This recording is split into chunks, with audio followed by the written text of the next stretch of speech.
Classroom Live, sponsored by Chandragupta Academy, top floor, Rama Govind Palace, Rewa. नमस्कार, Vindhya times में आपका स्वागत है। प्रदेश की 4 बड़ी खबरों के साथ हाजिर हुए हैं। पहली खबर की बात करते हैं जो कि मध्य प्रदेश के कोरोना आंकड़ों से जुड़ी हुई। सबसे पहले आपको बता दें, पिछले 5 दिनों का आंकड़ा। 22 अक्टूबर को मध्य प्रदेश में 11 संक्रमित मरीज मिले, 23 को 9, 24 अक्टूबर को 8, 25 अक्टूबर को यह आंकड़ा 27 तक पहुंच गया और 26 अक्टूबर यानी जो पिछले 24 घंटे की रिपोर्ट है तो आंकड़ा है 20 संक्रमित मरीज पिछले 24 घंटे में मिले हैं। इसमें सर्वाधिक मरीज भोपाल में पाए गए हैं जिनका आंकड़ा 11 है। इसके बाद इंदौर में 8 मरीज मिले और धार में 1 संक्रमित मरीज की पुष्टि हुई है। इसमें चिंताजनक बात यह है कि पिछले 2 दिनों में इंदौर में 2 संक्रमित बच्चे पाए गए हैं। तीसरी लहर का जो अनुमान था वो ये है कि बच्चों को ज्यादा प्रभावित करेगा। तो इस तरह में अगर बच्चे संक्रमित होते हैं तो चिंता और बढ़ जाती है। इसके अलावा जो गौर करने वाली बात है वो ये है कि जो ये 20 संक्रमित मरीज मिले हैं उनमें से 9 संक्रमित ऐसे हैं जो वैक्सीन की दोनों डोज ले चुके हैं। यानी ये देखा जा रहा है कि वैक्सीनेशन के बाद भी संक्रमण आपको अपनी चपेट में ले रहा है। हालांकि जिस तरीके से विशेषज्ञों द्वारा कहा गया था कि खतरा उतना ज़्यादा नहीं होगा वैक्सीनेशन के बाद, लेकिन वैक्सीनेशन की दोनों डोज के बाद भी संक्रमित होना अपने आप में एक चिंताजनक बात है। भोपाल में फिलहाल एक्टिव केस की संख्या 36 हो गई है और ये आंकड़े बढ़ रहे हैं। 25 तारीख को सबसे ज़्यादा 27 मरीज मिले, इसके बाद फिर पिछले 24 घंटे की रिपोर्ट में 20 संक्रमित मरीज मिले हैं और ये आंकड़े हमें बोल रहे हैं कि आने वाले दिनों में हमें सावधान रहना है क्योंकि त्यौहार का दिन है और त्यौहार का सीज़न शुरू होने वाला है। दीपावली, धनतेरस, तमाम चीज़ें हैं। इसको लेकर बाजार में भीड़ भाड़ भी काफ़ी देखी जा रही है, इसलिए हमें अपने आप में सतर्क रहना है, सावधान रहना है और वो तमाम नियमों का पालन करना है जिससे हम संक्रमण से बच सकें। बढ़ते हैं हमारी दूसरी खबर की ओर। मध्य प्रदेश में उपचुनाव 30 अक्टूबर को मतदान होना है और जो चुनावी शोरगुल था जो पिछले कई दिनों से चल रहा है, चुनाव प्रचार, तमाम चीज़ें, सभाएं, रैलियां, लोगों से संवाद, जो मुख्यमंत्री शिवराज सिंह चौहान, पूर्व मुख्यमंत्री कमलनाथ, तमाम प्रत्याशी लोगों के बीच जाकर बात कर रहे थे, रूबरू हो रहे थे जनता से, वो चुनावी शोरगुल आज थम गया है। आज शाम 5 बजे से जो प्रचार प्रसार था वो बंद हो गया है। 30 अक्टूबर को मतदान होना है। मध्य प्रदेश की खंडवा लोकसभा और 3 विधानसभा सीटों पर यह उपचुनाव 30 अक्टूबर को होना है, मतदान होगा। और इस बार चुनाव आयोग के आदेश पर पहली बार 48 की जगह 72 घंटे पहले जो प्रचार प्रसार है चुनाव का वो थम गया है। आज शाम 5 बजे से ही प्रचार प्रसार पर पूरी तरीके से रोक लग गई है। प्रचार के आखिरी घंटों में बीजेपी और कांग्रेस दोनों ही पार्टी के दिग्गजों ने पूरी अपनी ताकत झोंक दी, जनता के बीच गए और लगातार पिछले कुछ दिनों से जो बीजेपी की सभाएं थी और कांग्रेस की जो सभाएं थी वो लगातार चल रही थी। उपचुनाव वाले क्षेत्रों में लगातार दोनों ही पार्टी के प्रत्याशी अपने अपने लीडर्स के साथ पहुंच रहे थे। मुख्यमंत्री शिवराज सिंह चौहान जनता से रूबरू हुए, वहीं पूर्व मुख्यमंत्री कमलनाथ प्रत्याशियों के साथ मैदान में थे। जनता को तमाम उपलब्धियां कांग्रेस की बताई जा रही थी, बीजेपी पर कई निशाना साधा गया और दूसरी तरफ बीजेपी की तरफ से यही था कि जो सरकार की उपलब्धियां हैं वो गिनाई जा रही थी, जो योजनाएं हैं, जो लाभ है जनता तक पहुंचेगा, वो तमाम चीजें जनता को बताई जा रही थी और कांग्रेस पर कई कटाक्ष इन सभाओं द्वारा किए गए। तो अब इंतजार है मतदान का क्योंकि चुनाव प्रचार प्रसार भी थम चुका है।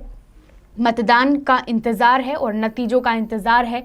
नवंबर में ये नतीजे आने हैं, देखना होगा कि जो ताज है जीत का ये किसके सर पर पड़ता है। बढ़ते हैं हमारी तीसरी खबर की ओर। उपचुनाव नज़दीक हैं और अब इसके साथ ही जो पंचायत चुनाव हैं उसकी जो सुगबुगाहट है वो भी तेज़ होती जा रही है। 30 अक्टूबर को मतदान होना है उपचुनाव का और इस बीच पंचायत चुनाव की तारीखों के ऐलान के पहले ही तैयारियां काफ़ी तेज़ी से चल रही हैं। संभावनाएं ये जताई जा रही हैं कि दीपावली के बाद किसी भी समय पंचायत चुनाव की तारीखों का ऐलान हो सकता है। नवंबर और दिसंबर के बीच मतदान भी कराया जा सकता है। इसी कड़ी में पंचायत आम निर्वाचन के लिए स्टैंडिंग कमेटी गठित कर दी गई है। इसमें कलेक्टर एवं जिला निर्वाचन अधिकारी अध्यक्ष होंगे। राज्य निर्वाचन आयोग के सचिव BS जामोद के द्वारा जो जानकारी दी गई उसमें यह बताया गया कि त्रिस्तरीय पंचायतों में आम निर्वाचन 2021-22 में पारदर्शिता और निष्पक्षता के लिए जिला स्तर पर स्टैंडिंग कमेटी का गठन किया गया है।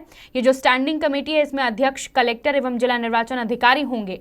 पुलिस अधीक्षक, मुख्य कार्यपालन अधिकारी, जिला पंचायत और निर्वाचन से जुड़े अधिकारी जिन्हें जिला निर्वाचन अधिकारी आवश्यक समझें वह इस कमेटी के सदस्य हो सकते हैं। आयोग के सचिव बीएस जामोद ने बताया कि जिला स्तर पर गठित कमेटी की बैठक निर्वाचन की अधिसूचना जारी होने के पहले आयोजित की जाएगी। इसके अलावा कलेक्टर एवं जिला निर्वाचन अधिकारी निर्वाचन प्रक्रिया से संबंधित किसी भी महत्वपूर्ण बिंदु पर चर्चा के लिए जब भी चाहे स्टैंडिंग कमेटी की बैठक आयोजित कर सकते हैं। तो एक तरफ जहां उपचुनाव का इंतजार सभी को है, वहीं दूसरी तरफ अब निर्वाचन आयोग द्वारा पंचायत चुनाव की तैयारियां भी बड़ी ही तेजी से की जा रही हैं और ये संभावनाएं हैं कि दीपावली के बाद किसी भी समय पंचायत चुनाव की तारीखों का ऐलान भी हो सकता है। बढ़ते हैं हमारी चौथी खबर की ओर, जो कि रीवा जिले से। आज रीवा जिले में एक भीषण सड़क हादसा हुआ। जिले के गोविंदगढ़ थाना अंतर्गत छुइया घाटी में एक बस पलट गई, जिसमें लगभग 20 यात्री घायल हो गए हैं और 2 इसमें महिलाएं गंभीर रूप से घायल बताई जा रही हैं। हादसे के बाद तुरंत ही पुलिस को सूचना मिली, घायलों को अस्पताल में भर्ती किया गया, रीवा रेफर किया गया है और जो फंसे हुए यात्री थे बस में उन्हें बाहर निकाला गया। 20 यात्रियों को सामुदायिक स्वास्थ्य केंद्र गोविंदगढ़ में दाखिल किया गया है और जो गंभीर रूप से घायल यात्री थे उन्हें रीवा SGMH रेफर कर दिया गया है और जो भी अपराध इसमें पंजीबद्ध किया गया है, पुलिस की कार्यवाही जारी है। बस के खिलाफ IPC की धारा के तहत अपराध पंजीबद्ध किया गया है। बता दें कि गोविंदगढ़ थाना प्रभारी के अनुसार ये बस सीधी से चलकर परिहार ट्रेवल्स सतना की ओर जा रही थी, लेकिन जैसे ही बस छुहिया घाटी के पास पहुंची, हनुमान मंदिर के पास पहुंची, तो सड़क में एक बिगड़ा ट्रक खड़ा था और ऐसे में टर्निंग होने के कारण चालक स्पीड में बस को मोड़ दिया, जिसमें से ये बस अनियंत्रित हो गई और खाई में जा गिरी। एक बड़ा सड़क हादसा है और ऐसे कई हादसे पहले भी हो चुके हैं छुहिया घाटी में और लगातार प्रशासन ये कवायद करता है कि किसी भी तरह की घटना वहां पर ना हो, लेकिन फिर भी ओवर स्पीड एक बड़ा कारण है सड़क हादसों का। तो ओवर स्पीड पर नियंत्रण करना बहुत ज़रूरी है। जो ड्राइवर्स हैं वो टर्निंग के दौरान अगर ओवर स्पीड रखते हैं तो ज़्यादातर इस तरह की दुर्घटनाएं सामने आती हैं। रीवा जिले में छुहिया घाटी में ये सड़क हादसा हुआ, जिसमें लगभग 20 लोग घायल हुए और 2 गंभीर लोगों को जो घायल हुए हैं उनको SGMH में भर्ती किया गया है। आज की 4 बड़ी खबरें। तमाम खबरों के लिए देखते रहिए विंध्या टाइम्स। बहुत बहुत धन्यवाद।